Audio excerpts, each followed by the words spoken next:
Hi friends, it's Valerie. Welcome back to my channel and welcome back to this week's What's for Dinner. If you are new here, I would love if you would hit that subscribe button and join my YouTube family. And don't forget to leave a like or a comment down below because it really does help my channel. This week's What's for Dinner is going to be in collab with my friend Kirsty. Her channel is Kirsty Pickens and I will leave that linked in the description box down below.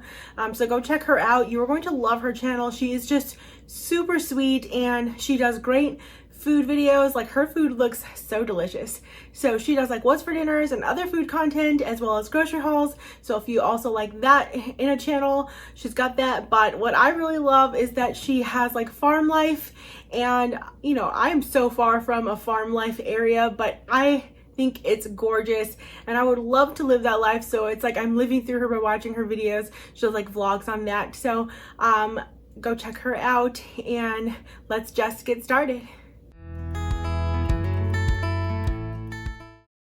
Alright y'all, so we started our week off with one of our classic staples, which is tuna casserole.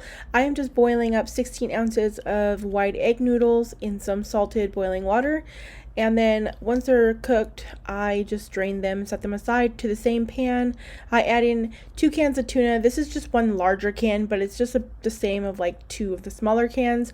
I start to break those bigger chunks up, and then to that I add 1 cup of milk and then 2 cans of cream of mushroom soup. If you like it even creamier, a 3rd can works too. I've done that as well, but I just did 2 this day. I give that all a good stir to break up those big lumps, and I'm gonna let this warm up a bit before we add in the cheeses. I'm also just in another pan putting some peas and carrots with some butter and salt and pepper, and then once that's warmed up, I'll add in a cup of cheddar cheese. I start there. I like to taste it and you can add more. I definitely did end up adding more, but I stirred that together. We're going to let that cheese go ahead and melt up a bit, become a nice sauce, and then we'll add in our cooked and drained egg noodles and give that all a good stir to get those all coated in that sauce that we just made. And this is the point where you can decide if you want it even creamier by adding in that cream soup and that extra cheese. Also taste it and give it some salt and pepper if that's what you'd like. Now, this is the part where you'd put it in a casserole dish and you'd top it with a panko, breadcrumbs, or even crackers or something like that. But I actually like my tuna casserole creamy. I don't care for it in the baking dish, so I leave it just like this and I eat it like that. And I have to have a very big ratio of peas and carrots. It's my absolute favorite to like have a bite of each perfectly together. We both love this so much. We forget about it sometimes with all the new things I make, but it is definitely one of our favorites. I haven't shown how to make this meal in a long time, so I thought I'd do it again because it is one of my favorites. And I'm taking 2 large chicken breasts, put them in the Instant Pot with a cup of water. You can do broth, and I put some chicken seasoning. I'm going to cook that on high pressure for 12 to 13 minutes. I think I did 13 this time, and a 10-minute natural release. And you can also just use rotisserie chicken, whatever's easiest for you, whatever you like to do. And I have to have Spanish rice on the side, so that's what I'm going to make. I haven't shown that in a while as well, and I have promised that I would do it soon. So here's a perfect opportunity. To a pan over high heat, or medium high heat, I've added 3 tablespoons of canola oil. When that's hot, I'm adding in 1.5 cups of white rice, and then I'm just stirring that around until it gets nice and golden brown. We need that to be nice and browned. It makes a huge difference with the rice. And then I'm adding in some diced onions. I don't really measure, it's just a preference. I like a lot of onion. If you like a little or none, you can leave that out as well. You can also put like fresh whole cloves of garlic in there, but I just have some garlic powder, so I'm adding that once the onions are translucent. I'll add some onion powder, or garlic powder, sorry, and some cumin, and I stir that around, toast the seasonings up just for a few seconds. And then I'm adding 2.5 tablespoons of bouillon to 2 cups of water. I make sure to stir that to break it up, and then I add it in. Some of the really thin pieces of the onion burnt up. They're really easy to pick out, so that's what I'm doing there. And then I'm adding in an 8-ounce can of tomato sauce. I also fill that tomato sauce can after with water to get the remaining bits out, and I pour that in as well, so we have the 3 cups of liquid in total. Give that all a good stir. I place a lid on that and I let that simmer on like medium low for about 25 minutes, and then when it's done, I turn the heat off. I don't touch it. I leave the lid on for 10 minutes, and then after that you can take it off and give it a good stir. And once the chicken was done, I shredded it up. I like to add some of the cooking liquid back into it because it gives it flavor and it makes it juicy again. I don't do a lot, but just enough to moisten it up a bit. And then I'm taking the juice from 1 lemon and squeezing that in. This is just like a base start for me, so for about 2 chicken breasts. I start here with about 1 lemon. I tend to do more, but I had a second lemon. It looked beautiful on the outside. It was just gross on the inside. But if you need to, I'm just using bottled lemon juice for some additional lemon. And then I add salt to that, and that's just to taste. Salt really helps bring out the flavors of the lemon juice. And I also add Worcestershire sauce.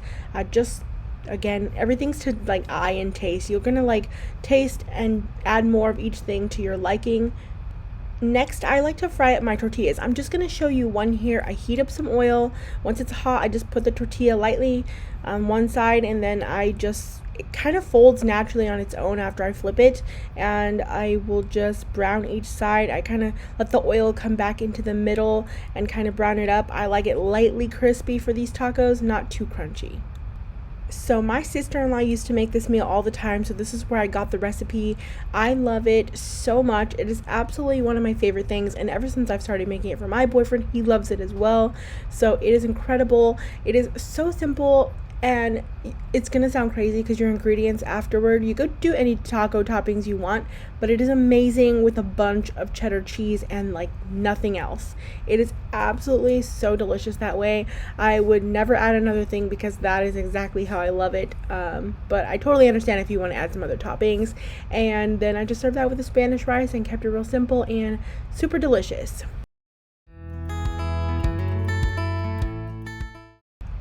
On this night, we were celebrating my friend's birthday. She was back home visiting, and she wanted this place called Bun Street, and it does not disappoint, let me tell you. They make amazing everything that I've tried so far, from burgers to fries, onion rings, tots. I got their carne asada fries, but I did sub out the fries for tots, and then I got their like wings, lollipop wings, so they're like just like on a little bone. It just comes right off. They were incredible. This whole meal was absolutely delicious. And then we go next door to their other place, and they have like a place called Scoop Street, so it's like dessert, but it's like the same company. So I got their boysenberry funnel cake. It's just like they have different sizes. We got the shareable one because look at this thing. It's huge, it's massive, it's so incredible though. And they put a scoop of ice cream on top, and wow, that thing was so great. If you've ever been to Knott's Berry Farm, like boysenberry is huge there, and I love boysenberry.